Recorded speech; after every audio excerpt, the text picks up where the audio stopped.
It's me Adiba. আজকে কিন্তু আপনাদের জন্য একটা নতুন প্রোডাক্ট নিয়ে আসছি। তো আজকে নতুন প্রোডাক্টটি হচ্ছে হেলমেট ব্লুটুথ হেডসেট। এটা কিন্তু আপনার খুব ইজি। আমি প্রোডাক্টটি আপনাকে ডিটেলস দেখাচ্ছি। এটার বিশেষত্ব যেটা হচ্ছে সেটা হচ্ছে আপনি এটা ডাবল ফোনে কানেক্ট করতে পারবেন। যেমন আমরা সবাই একটা ফোন ইউজ করি, সাথে আমরা একটা সেকেন্ড সেট ইউজ করি।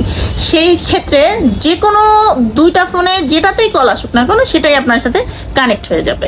এই প্রথম বাংলাদেশে টাইপ সি কেবল দিয়ে চার্জ করার সিস্টেম আসছে। পোর্টটা টাইপ সি এভাবে। জোস। অবশ্যই কেনার আগে প্যাসিফিকের লোগো দেখে কিনবেন। অ্যান্ড এটাতে একবার চার্জ দিলে 10 ঘন্টা পর্যন্ত আপনি কথা বলতে পারবেন। আপনি যদি আপনার হেলমেটে এই হেলমেট ব্লুটুথ হেডসেটটি ইনস্টল করতে চান, তাহলে যে কোনো হেলমেটের দোকানে অথবা বাইকের অ্যাক্সেসরিজের দোকানে গিয়ে প্যাসিফিক B1 1.3 বললেই আপনি পেয়ে যাচ্ছেন আপনার পছন্দের হেডফোন সেটটি। ধন্যবাদ।